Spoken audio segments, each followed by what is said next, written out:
Hello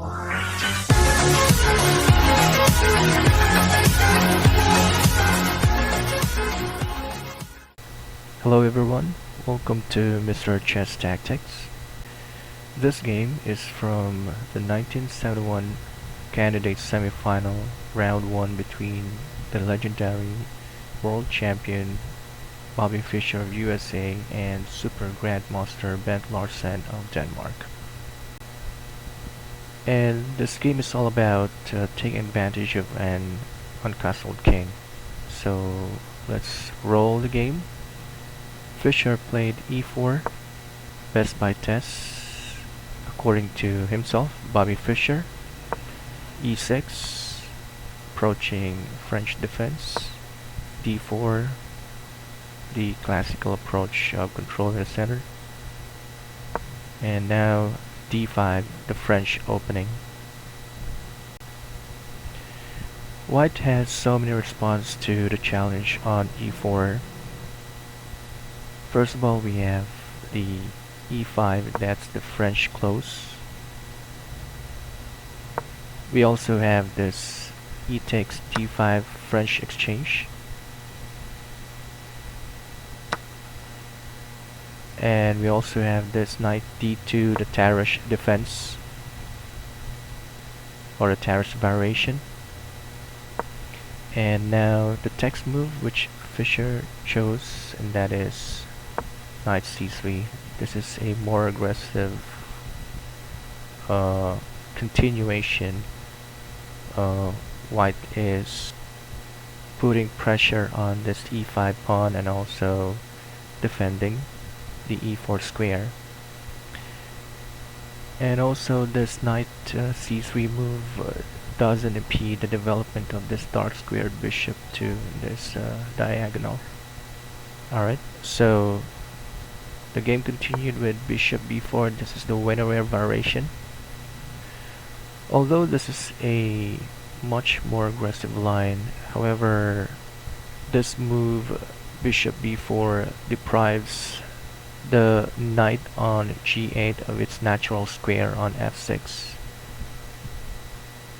As the game continues with e5, closing the center.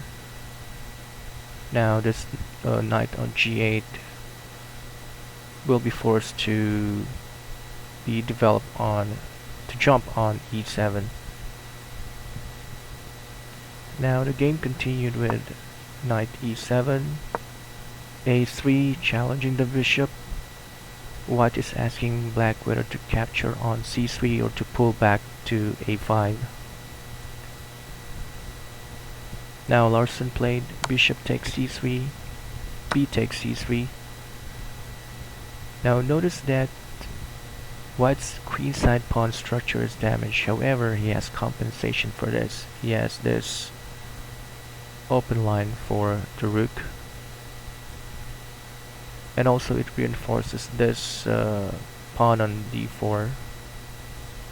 This pawn on c3 reinforces this pawn on d4, which is black's main target, while he is expanding on the queen side for counterplay, like c7 to c5, and then knight b to c6, then queen to b6. These are just possible scenarios which black could challenge this pawn on d4. Now the game continued with c5. So White continued with a3. Now a4. Now this a4 pawn for me is a good move. Why? Because this prevents black from playing b7 to b5, expanding his queen side for much more mobility and also counterplay. And also this gives way for this dark square bishop to be developed on a3, putting pressure on this diagonal. Now this dark squared bishop is more useful on e3 than on f4 or g5. Since on f4 it doesn't attack anything, since it is blockaded by its own pawn on e5. And on g5, this will be just kicked off by this pawn on h7 by playing h6. So this bishop is more useful and more it has a safe post on the a3 square, and also this bishop will prevent this black king from castling kingside. So this king will be a wanderer for the rest of the game. Alright, now knight b to c6, piling up pressure on d4. White reinforces d4 with his knight, also preparing for castling kingside. Bishop d7, bishop d3. Now white is preparing to castle kingside. Queen c7.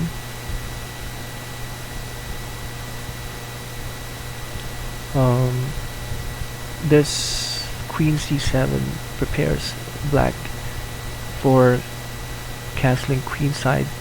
Also it create pressure on this line. Alright, now castle kingside, c4. Black is closing the center. She's planning to create a queenside counterplay. Now bishop e2. Also take notice that these pawn structures decide where the point of attack for each side will be. White will attack towards the king side, since this the most advanced pawn of this pawn structure is on e5,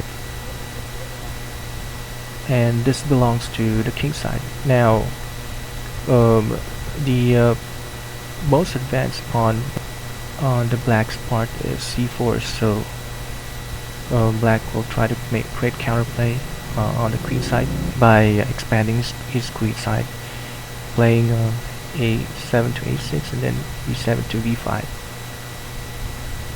Alright, so the game continued with f6. f6 is kinda a dubious move, since this deprives this black king from a safe haven in the king side. Also it opens up the diagonal line h5 to e8. The best move here would be to castle kingside instead, but Larsen probably wanted to put pressure on d5, and also this pawn advance weakens this central pawn chain, as black will be left with a backward pawn on e6, which will be a target by black's heavy pieces. So now Fischer played rook e1. He's putting pressure now on this e-file.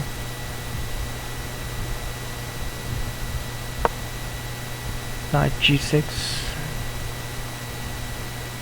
intending to add up pressure on the e5 square, but Fischer doesn't mind that. He just played bishop a3. Now this bishop restricts the black king from castling kingside, and this will be hard for black to castle, to have a safe haven for his own king. Now he sacrificed this pawn on e5, but this will be just temporary. Later on it will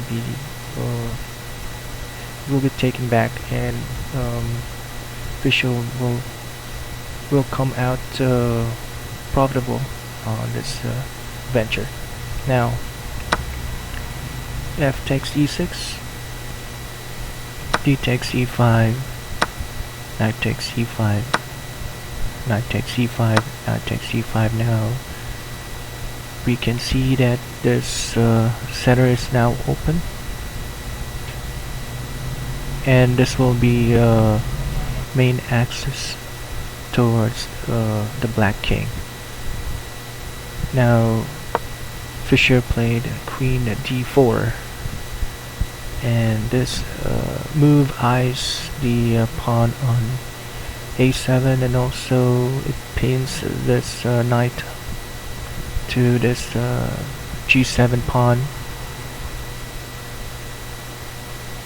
and it also threatens the discovery attack on the e5 knight by playing bishop h5 check. So this will be now this will be harder for Larsen to defend, since almost all of White's pieces are now active and well developed. Now Larsen played knight g6, pulling back this knight for a defensive purpose. Bishop h5, although the computer suggested bishop g4, eyeing this pawn on e6, but I think Fischer wanted to put more pressure on the black king, and also trying to test Larsen's decision making on this type of position. Now we can see that all of White's 4 pieces are now directing towards the king. First, this bishop restricts the black king from castling kingside. This queen is eyeing d5 pawn, also a7 and g7 pawns. This rook is pinning this e6 pawn, and now this bishop adds up pressure to the king, and this will be harder for black to decide where which way to go. Now the game continued with king f7, and this makes Larsen falter.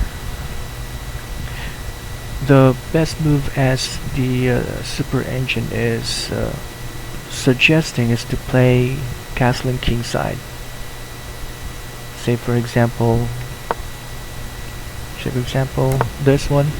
If black plays queen takes a7, although this may be horrible for white and for black side, but he can force white to let the queen off the board by playing b5 and b6.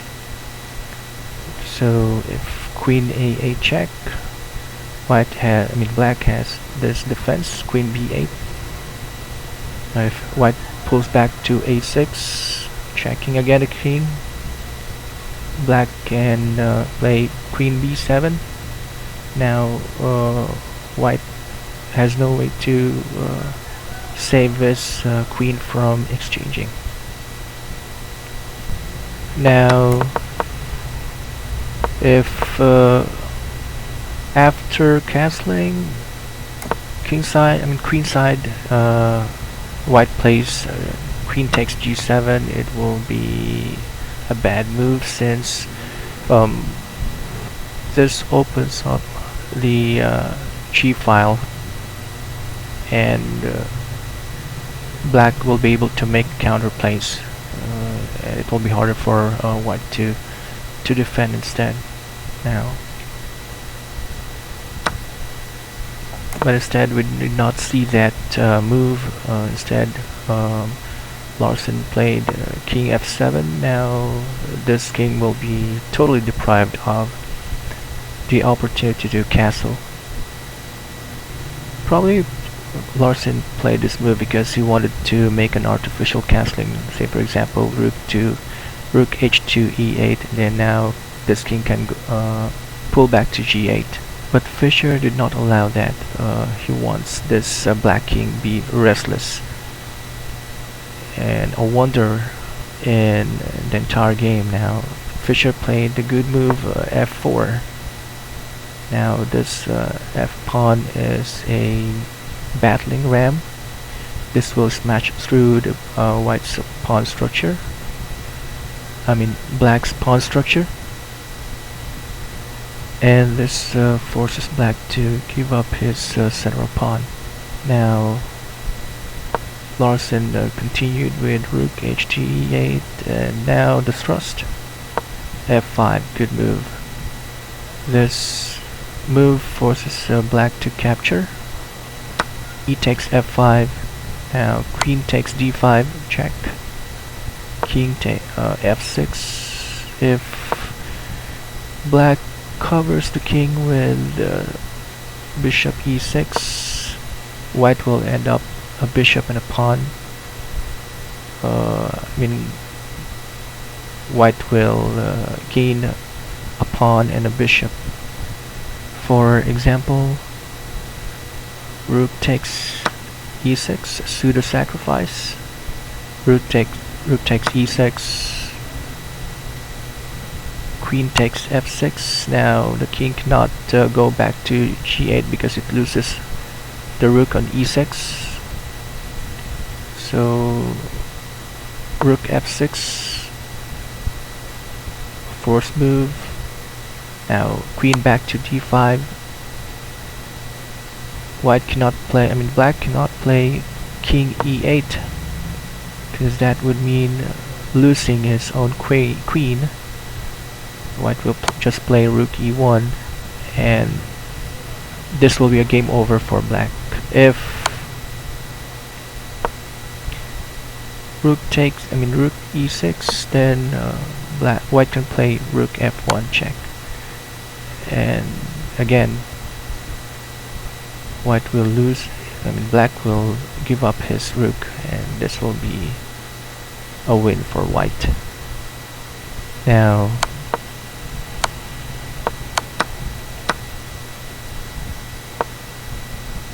instead, black played king f6. Now bishop f3. Fischer missed the best move here, which is bishop to d6. Now knight e5, good move. Queen d4, pinning this knight to the king. King g6. Rook takes e5. Now Fischer gives up his rook, but this is just a pseudo sacrifice since he will just gain this back after queen takes d7. Now he has two bishop for a rook. If black plays rook e5, then he will have this rook back by playing bishop d6, and Fischer will be up a bishop. Now Larsen played bishop queen e5, queen takes d7, rook a to d8, centralizing this rook for a counterattack. Fischer captures the b7 pawn. Now queen e3 check. Larsen's final shot. King f1, good move. Now if white plays king h1, we'll have a mate in 2. Now rook e2, d2. Fischer played queen c6 check.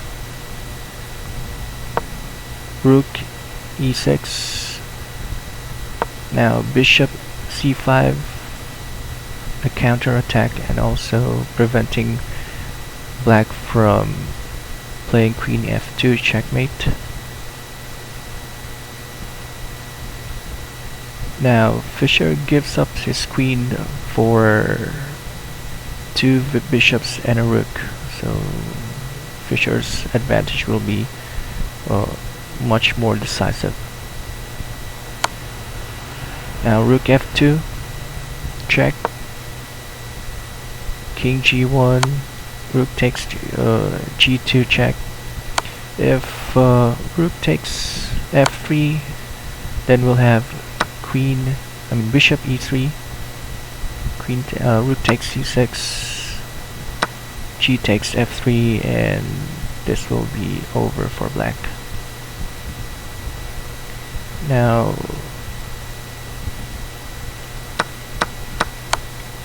black captures the g2 pawn instead. King takes g2. Larsen wanted to is hoping for a perpetual check by exchanging his two rooks for a queen. Now queen d2 check, king h1. Fischer pulled back his king to h1, giving way for this rook to participate in the king hunt. Now rook takes c6, bishop takes c6, rook takes c3, king f6, bishop takes a7. Now this pawn will be the decider of this game. So game continued with f4, bishop b6, preparing a way for this pawn on a4. Now queen takes c2, queen b2, bishop check on f6, king e6, a6. Now the pawn march will not be prevented. Queen a3, bishop b7, queen c5, and now rook b1.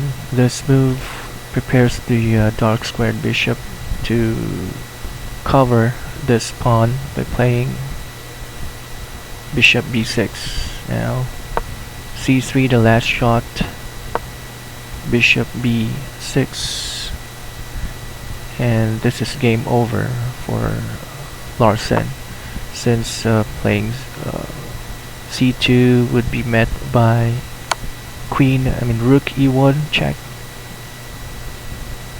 queen e5, rook takes e5 check, king takes e5, a7. Although this pawn on c2 will be promoted, but white will not be stopped from also promoting his own pawn.